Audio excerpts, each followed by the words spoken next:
Hey folks, Calit here, and welcome to a video where we talk about Crusader Kings 3 and the Legacy of Persia flavor pack, the upcoming DLC, or newly released DLC, depending on when you're watching this video, for CK3. First of all, a big shout-out to Paradox for sponsoring this video. Very appreciated. Do be sure to check the doobly-doo down below for more information, as well as a link to where you can pick up the Legacy of Persia DLC. And also, I'm recording this sometime ahead of release, so it's entirely possible that some of the numbers that you're going to see on the screen in this video will have changed between now and release. So always, keep that in mind. And without further ado, let's go ahead and jump in and take a look at what we've got here. So first things first, we've got a new bookmark in the 867 year. It's not a new year, it's a new bookmark highlighting some of these rulers. Now, some of these rulers, if not all of these rulers, were already in the game previous to the Legacy of Persia, but the landscape over here has changed in a wide variety of ways. And of course, you can always play as any ruler you want. These are just the ones being highlighted. I'm going to go and click on the gourds over here because I actually played about 3, maybe 4 generations from the gourd start here, which I thought was great fun. I initially picked it because they are sort of the oddball out in this area with their faith. They are Mahayana Buddhist as opposed to being Muslim. And I thought, well, that would be kind of interesting to see how that interacts with the rest of the region here. But the big thing with this region is the intermezzo. The Iranian intermezzo, and I had to look that up on Wikipedia to find out what the deal is. Let's go ahead and load into the main screen over here. First of all, because I know some people are going to be curious, they have gone and make a variety of tweaks to some of the regions, some of the religion assignments over here. The dev diary, I think, specifically calls out wanting to make sure to highlight things like the Mutazili sect here and things like that. Now, of course, we don't care about any of that with this particular start because we are a Buddhist faith, which is really kind of bonkers to me. And you can see a little bit of an area over here. So how we would expand would be really interesting. I also want to take note in this region here. If you are thinking about what to do, you want to go on the economy view. We've got some pretty valuable holdings and mines in a variety of different directions that aren't too far away from our start. So they may be really good targets for you, but I guess that one's up to you. Let's talk about the big features of this expansion here, this flavor pack. So the big thing, first of all, is the Iranian intermezzo, which I guess was about 100-year period of kind of some amount of chaos. I believe what happened, it was the ruler of the Caliph, I suppose, was killed or died anyway, and led to the realm entering this period of absolute chaos and drama, which is always where the fun is in video games. So with this intermezzo, we're going to start in this unrest phase over here, and it has a variety of different effects. We can mouse over these. I'll let you pause. I'm not going to read all of these out, but there are changes to war, culture, faith, and additional effects over here that exist during this unrest period. Now, in addition to that, there are going to be a variety of things that will add progress towards stabilization or towards concession over here. We can click on these. So this is the concession, catalyst towards concession, and you can see things that move us in that direction. Whereas if we go stabilization and click on that, we can see things that lead us towards stabilization. And generally speaking, if you are a supporter, if things happen from a supporter of the Caliph authority, then we move towards stabilization. And if things are happening that are being done by kind of the detractor, or more importantly, maybe bad things are happening to the core supporters of the Caliph, then things move towards concession over here. Now, stabilization isn't an end phase. Stabilization is an alternate mode, basically like unrest. And when I was playing, what seemed to happen with the game is we'd have periods of unrest, then periods of stabilization, then we'd go back to periods of unrest, and then stabilization, that sort of thing. Whereas concession sort of always built up. Now, there are ways for the intermezzo to end. It will eventually end. That's not the button I want to click. I want to click on this button over here. There are 3 major decisions that can be taken to end the intermezzo. And then you can see this, the concession over here is the other way. If it says, reaching 500 progress score towards its ending will automatically apply the relevant effects and end the Iranian intermezzo. So this is sort of a timed way of completing it. Eventually it will peter out and there'll be some concessions of some kind. But then, yeah, there are intentional buttons to be done. The middle here, renewed caliphate, this is the thing that you do if you are a supporter of the caliphal authority. So that is kind of their option to renew the caliphate and make sure that everything is good and strong and centralized and organized once again back in that area. Now we can check to see for each leader. First of all, You can click here to see the struggle involvement. Some people are directly involved. Some people from outside the area might be involved as interlopers. And then we can take a look at the whole list here if we want. 340 characters are involved here. It's pretty messy indeed. Lots of cultures, lots of different faiths. And if we look at a character in particular, like for example ourselves, we can see here we are a detractor of the caliphate, which does unlock some different decisions and also, changes where we can apply points towards stabilization or concession, for example. So we've got that. Other characters will be supporters, and they will have different things going on. You can see, if nothing else, we get along with people who are also detractors, and we really don't get along with people who are supporters in this particular situation. Right, okay, so back to the endings over here. So again, the renewed caliphate is, you do have the requirement of being a supporter. If you are a detractor like we are, then we could go Abbasid humiliation, and there's two variants that we can do there. We can found a new caliphate or dominate the caliph. Both have the requirement that we are a detractor of the caliphate over here, but you can see here we need to be a kingdom rank and have a bunch of other things going on to be able to complete this. And there are a large number of different outcomes. So here, yeah, we would get the Abbasid Empire. We would be nicknamed the Protector of the Caliphate. We gain tons of prestige. We get lots of renown for our house. That's great. If we go found a new caliphate, things are a little different. We get the nickname the Righteous. We get the Persian Empire. Become the new head of faith, which is cool. Yeah, some pretty powerful dynasty traits as well, which I like a lot.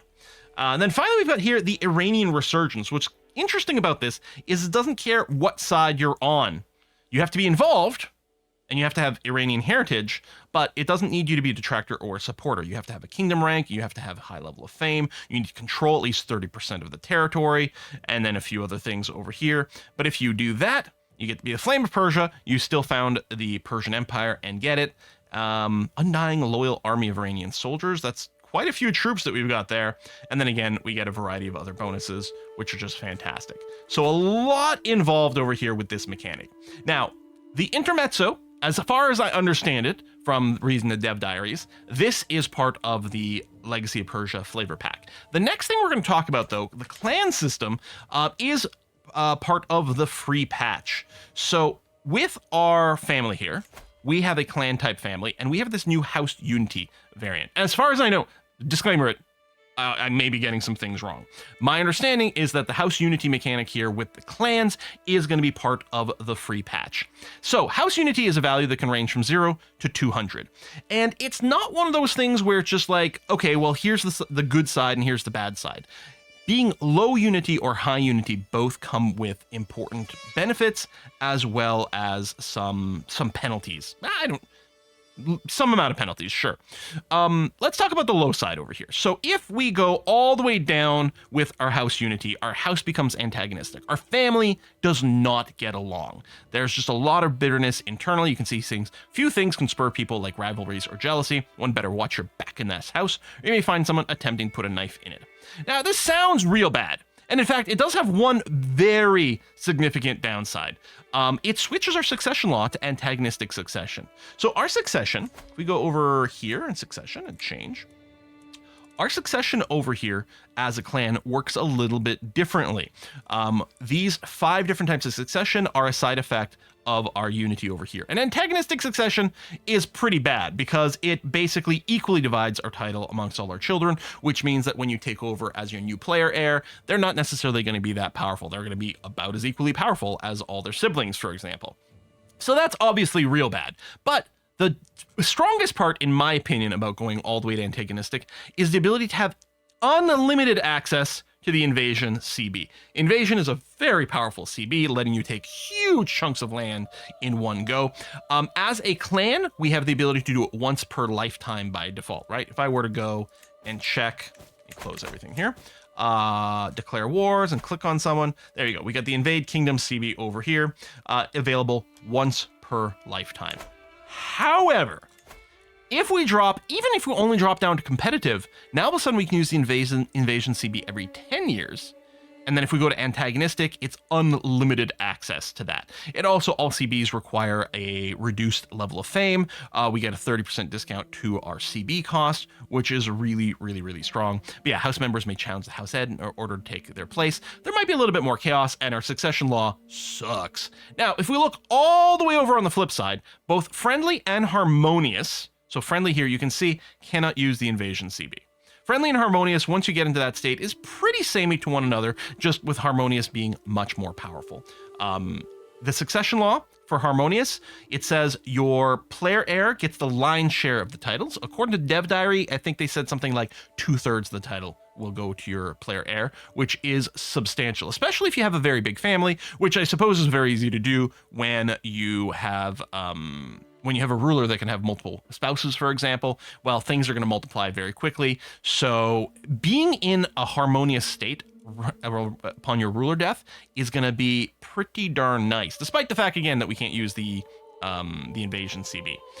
Then we get, a few extra CBs that we do unlock. Rescue house member, unify the house. House vassals are less likely to create factions. House members can befriend each other, which might lead to a little bit more stress, but certainly much better relationship. And it does have the higher CB costs. So even if you are using one of your new CBs, it's still going to be a little pricey here. And you're not really going to be doing much with Dread because it's going to decay quite quickly. Well, I say that. You can still get a pretty high Dread floor, so it might still be very valid. Now, there are a variety of decisions that you can take in general. If you are the head of the house, you've got this option to steer house unity. You can either give yourself +10 unity or -10 unity as you choose. You can do this every 10 years, but also your interactions with your family members, not just you, but the other family members between themselves will lead to more or less house unity, depending on, just how nice everyone is being to one another. So I think this is really cool and adds a lot more personality to clan mechanics. And again, as I understand it, this is part of the free patch. Now, the tax collector is also a mechanic that is part of the clan mechanics. I couldn't tell at a glance from the dev diary whether or not this is part of the free patch or the DLC. I suspect it's part of the free patch, but I don't actually know. So, just ignore me because I'm clueless, clearly. But what happens here is your realm gets divided into a number of tax jurisdictions. We have a very tiny realm right now, so we just have the one here with a single taxpayer out of a maximum of 12. I think we can click here to see who the taxpayer is. It's Marzoban. By great coincidence as well. That's Mashad over here. That's my tax collector. For some reason, I thought it was the same name, but no, different M. So this is our vassal over here, who's actually our player heir, and they're the ones that are contributing taxes to us. Currently, a whole 0.1 gold per month, as well as 4 extra levies. Not substantial currently. Obviously, as they get stronger, these numbers might improve, but also our tax collector is important here. You can see our tax collector has poor aptitude. This is randomized, by the way. When I was just loaded the game a few minutes ago, my tax collector happened to have average aptitude. So this character here got randomized to being a little less good in this case. Some of the places where you are might have fixed preset tax collectors. In this case, I didn't. My only alternative for the tax collector is Zakaria currently, who also has a poor aptitude. Apparently, learning is the most important trait as a tax collector, which is interesting. It's based on the dev diary. It surprised me because I had actually expected stewardship, but in the dev diary it talked about learning being pretty important, but a variety of things are used to determine the aptitude here. But one of the other things that's very important is not just their skills, but their opinion of you. And the dev diary specifically makes note that you may want to make sure to sway your tax collector quite early on to increase these values a bit more. That being said, Mashad here is so kind of garbagey that he doesn't have my Midas touch, which seems kind of nice, but he doesn't seem to be. He's not going to be very powerful one way or another, so it may not matter with the sway until we get someone better. Now, so the jurisdictions and the tax collector. New mechanics. I love assigning people to roles. Like, one of the things I love is the courtier system over here, right? With all these different positions. Love this in CK2. Still love it in CK3. But the other thing now is we've got the ability to choose what our tax decrees will be. Now, some of these things on the screen used to be part of the vassal, what's it called? Like the vassal contract, right? Like, if we load up ourselves, if we find our vassal over here, modify vassal contract. So there used to be, if you were playing the right type of clan, the right type of religion, things like the ICTA tax laws, I think, would show up on this screen. Unless I'm wrong, in which case the comments will certainly let me know. But now that has moved to the tax collector screen over here, the tax jurisdictions, and the ability to change how the taxation goes. Now, I think it's probably pretty fair that you might just assume you'll be on basic taxes most of the time, because there ain't nothing wrong with that. But we do have some interesting variants. Like, if we take a look at Zakat over here, this increases tax multipliers. It also, for us, because we are the liege, Per vassal we have, it increases domain taxes by 1%. 1% per vassal, lowers popular opinion as well, so we might see some more peasant uprisings. But also all of our vassals don't like us as much, by a fairly significant chunk. So this is actually quite painful if, I mean, I guess it feels like this is the strongest. Well, all of these scale based on vassals, so all of them get stronger with the more vassals you have. I feel like this might be a good one, maybe if you don't have a lot of vassals and you're just collecting your taxes directly whenever possible, because you get the flat 25%, and then you don't really care so much that you have so many cranky vassals. But on the other hand, if you've really set yourself up so that your vassals are all maybe family members, right? All content family members, and you have high house unity and everyone's got, you know, friendships going on, maybe you can afford this hit with the opinion. On the flip side, if you want to boost your opinion, you can switch over to the Icta Grant. Now, this lowers the taxes and levies you get, which feels pretty painful to me. On the other hand, it does boost your men-at-arms. So per vassal, your men-at-arms do more damage, and your vassals themselves can hire men-at-arms for cheaper and with reduced maintenance, and they have an opinion boost of the liege. So, I mean, these things might be just really powerful things to enact when you need to micromanage a little bit of your relationship. It might be less about these and more about, you know, your brand new ruler, and you've got the maybe the short, the short, is it short rule? It's called short length of term. I can't remember what it's called, but the modifier for being a new king kind of thing. And maybe you can use this to balance that out. I don't know. We've got the Ghazi here, so reduced levies again, but substantially increased income, especially while at war. So again, the liege gets it and the vassals get it. Pretty samey over here. The liege again will scale based on how many vassals they've got. And then vassals, this unlocks a holy war CB for our vassals, which is kind of nifty. I like that. Anyway, a bunch more going on. Ooh, I like the little pigeon here. I guess it's a dove. Is it about peace? One more prestige. Vassal opinion of liege plus 30. Oh, I hadn't actually looked at this one before. Where distant lands are given greater autonomy and tax less. Promote stability and long-term development. Yeah, dev growth, big boost to opinion of liege. And liege themselves get a prestige boost, which isn't bad, but that is, I mean, that is a financial hit. Anyway, new tax system, new tax collector. I think that's going to give us, I mean, it gives you a few more levers. And what I like about this is it feels like if you need to, you can just ignore it, right? You can leave it on basic taxes because there's nothing wrong with basic taxes at all. And it does automatically, by default, assign vassals to the correct tax jurisdictions as needed. The only thing you have to do is, like, if your tax collector dies, then you're gonna have to assign a new one. And you might want to check from time to time, see if you have a better option, if at all possible. This is going to be probably more important in a larger realm, where you have a bigger pool of courtiers to choose from for your tax collector. Here, I don't have a whole lot of an option over here, but that's pretty much it. It feels like it doesn't add a lot of extra work for you, but if you want, you've got some powerful levers that you can play with, which I think is going to be great. And I like the idea of, yeah, picking and choosing and elevating people to important posts in your realm. Oh yeah, I want to check out the culture over here. Just for this character, I'm not going to look through all of them, but the Tajik culture over here, we've got a few new things. Irrigation experts is apparently new. I think the Tajiks used to have dryland, what was it called? Dryland dwellers, I think, may have been the trait the Tajik used to have. Now we got irrigation experts, which gives a boost to the gardener, patient, and scholar traits, which are some of the great traits. I love those. And then we've got this whole new line of buildings. The Connaught line of buildings can be constructed in desert mountains, hills, deserts, and dryland holdings of this culture. And all of the Tajik characters do get a boost to their health, which is kind of nice. Beacon of Learning, I think, was also highlighted in the dev diary as maybe something new. Children are more likely to get the pensive trait, less likely to become rowdy.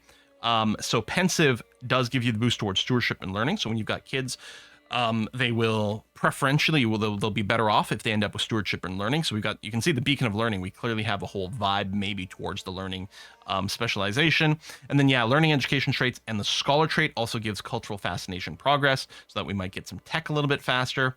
Court scholar position, which is great. And yeah, all Tajik characters +1 level of learning per level of devotion, and monthly learning lifestyle experience +20%, which is interesting because now all of a sudden, even though my character here starts with a stewardship lifestyle at level 2, so 20% boost, we'd actually take the learning just as quickly as stewardship.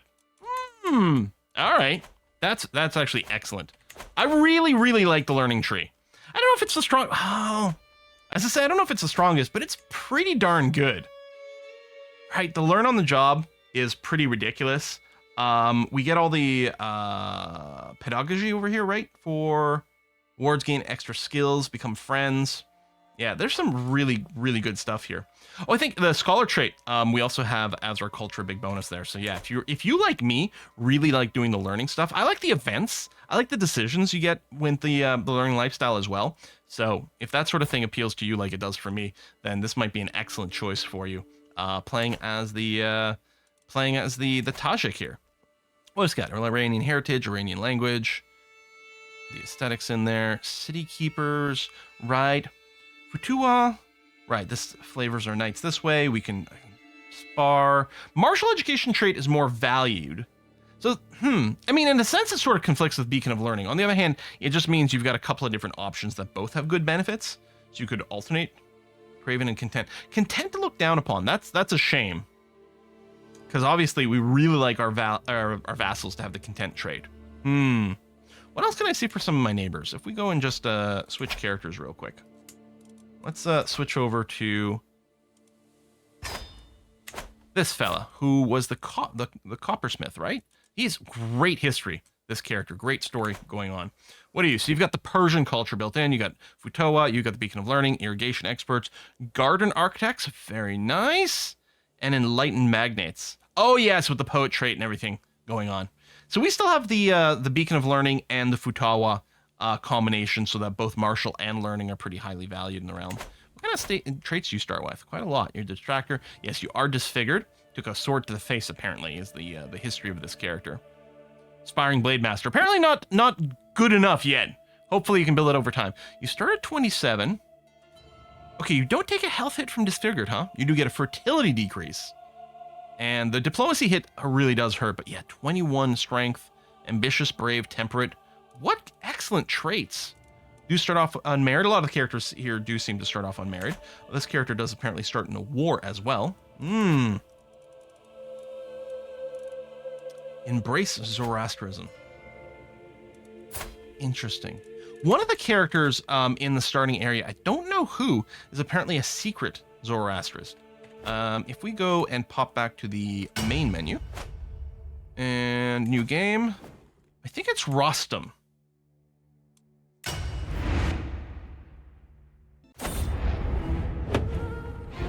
All right, so we've got Rostam over here, who is publicly follows Asharism, an organized Muslim faith. But if we go and take a look over at his intrigue screen, hooks and secrets, we do practice Mazdayazna in secret, a Zoroastrian faith over here.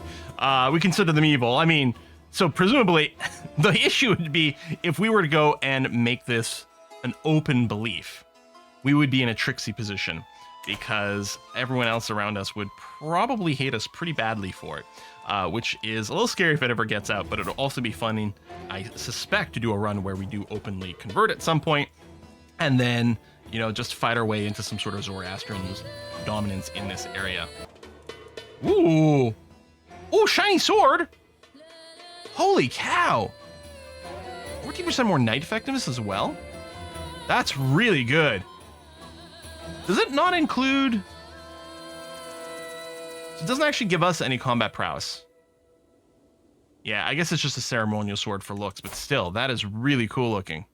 Anyway, that is it for a quick little look at the Legacy of Persia flavor pack. Again, thank you very much, Paradox, for sponsoring this video. Do check out the doobly-doo down below for more information and links about dates and where you can get the Legacy of Persia flavor pack. And I'll see you next time. Thanks for watching. Bye-bye.